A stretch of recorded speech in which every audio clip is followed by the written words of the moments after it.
Dans cette vidéo, je vais te donner 3 conseils que j'aurais aimé connaître avant de terminer mes études de kiné à l'étranger. Elle va donc s'adresser principalement aux personnes qui ont fait leurs études de kiné dans un autre pays que la France. Ces conseils m'auraient permis de gagner beaucoup de temps pour l'équivalence et pour commencer à travailler rapidement.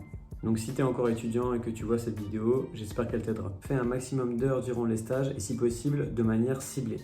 Profite de tes études pour faire un maximum d'heures et de patients durant tes stages. Déjà pour être à l'aise à partir du moment où tu commenceras à travailler seul, mais aussi pour faciliter l'obtention de ton équivalence. En fait, ce conseil s'applique surtout si tu comptes faire ta demande d'équivalence en France. Comme je te l'ai déjà expliqué dans une vidéo précédente, on sait qu'il se baserait principalement sur le nombre d'heures réalisées au total, mais aussi sur le nombre total de patients réalisés et la répartition de ces heures sur chaque type de patient. D'après ce que j'avais pu lire sur les groupes Facebook à l'époque, la plupart des personnes qui avaient raté leur équivalence l'ont été parce que, en fait, il manquait d'heures sur l'ensemble de leur master. C'était aussi souvent parce qu'il leur manquait des heures soit en pédia, soit en respi, soit les deux. Il ne faut donc pas faire uniquement le nombre d'heures que l'école attend pour valider l'UE, mais aussi en faire assez pour répondre aux critères de sélection des DREETS. Si j'avais su ça plus tôt, ça m'aurait encore plus motivé à en faire pour être sûr d'avoir mon équivalence directement. Donc anticipe bien là-dessus et essaie de faire un maximum d'heures tant que tu es encore étudiant pour ne pas risquer de devoir les faire une fois que tu seras diplômé. De toute façon, quand tu es étudiant, ton temps est bloqué et dédié à ça, donc profites-en. Moi j'avais fait un stage en école spécialisée et en service respi, donc à ce niveau-là j'étais large. Par contre, j'étais un peu limite au niveau du nombre d'heures total. J'avais eu pas mal de stages où je finissais assez tôt et j'étais à 1080 heures sur tout le master. Comparé à d'autres potes à moi qui étaient plus à 1100 voire même 1200 pour certains, donc j'étais un peu en stress par rapport à ça. Du coup, ce que je te conseille de faire, c'est faire un petit bilan sous forme de tableau. Tu peux le faire après chaque stage par exemple. Ça te permettra de savoir où tu en es globalement et la répartition de tes heures pour chaque catégorie d'âge et de pathologie.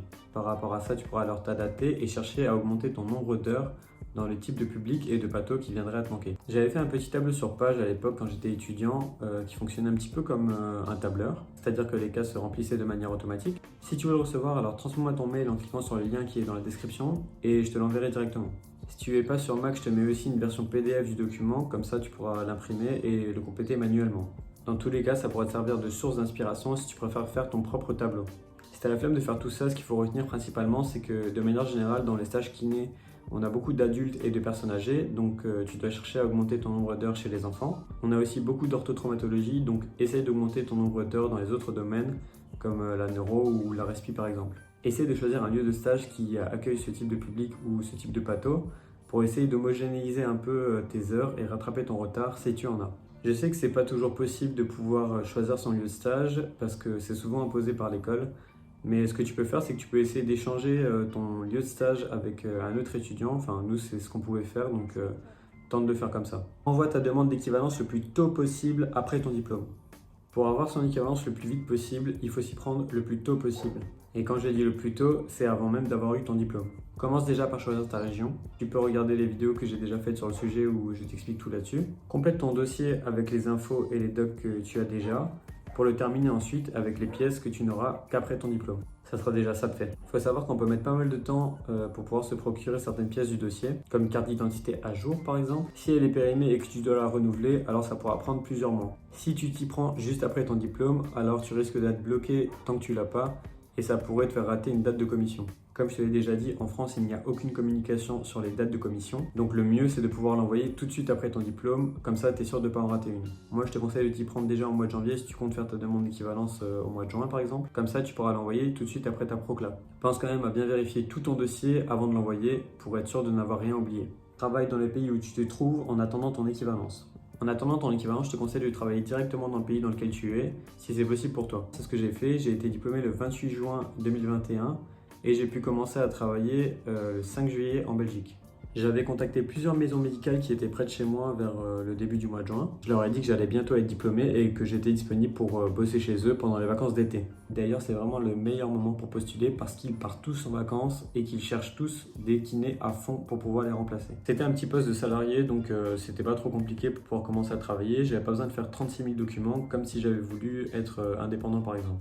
Il y avait juste besoin d'avoir son agrément qu'on reçoit quelques jours après sa procla, si on en a fait la demande, donc c'était pas trop compliqué et c'était rapide à avoir. Même chose si ça t'intéresse, si tu es belge par exemple, clique sur le lien dans la description et transmets-moi ton mail, je t'enverrai un doc qui explique tout. En fait, j'avais le bail de mon appartement qui se terminait à Liège à la fin du mois d'août, donc j'étais encore disponible toutes les vacances d'été. Au final, j'ai prolongé jusqu'à la fin du mois de mars de l'année d'après, parce qu'ils m'ont proposé de continuer, donc voilà, moi ça me plaisait bien, et ça c'est une autre histoire. Bref, je trouve ça dommage de rater cette occasion de pouvoir faire tout de suite kiné après son diplôme et de commencer à prendre de l'expérience. Moi c'était vraiment en plus à 2 minutes de chez moi, donc ambiance cool, c'était une demi-heure par patient, je faisais tous mes domiciles à vélo, donc c'était vraiment top. Pas trop d'administratif à gérer, donc pour commencer c'était vraiment bien, en plus j'avais des collègues qui étaient là pour aider, donc voilà, rien à dire.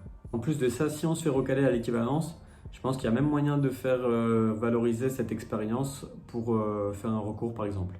En fait, j'ai des potes qui ont carrément arrêté le bail de leur appart qui se terminait un moment en août comme moi pour retourner chez leurs parents en France. Certains sont partis en vacances et d'autres sont retournés chez leurs parents pour pouvoir travailler en intérim dans leur région.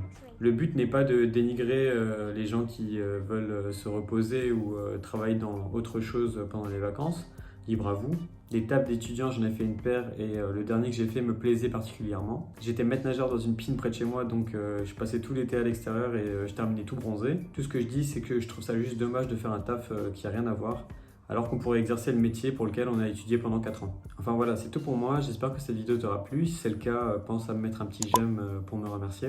Pense aussi à les partager à tes potes qui sont encore en études de kiné parce que ça pourrait aussi leur être utile. Tu peux aussi t'abonner et cliquer sur la cloche pour être informé de toutes les prochaines vidéos. Je compte rester sur tout ce qui est début d'activité dans le métier de la kiné, donc ça pourrait t'intéresser.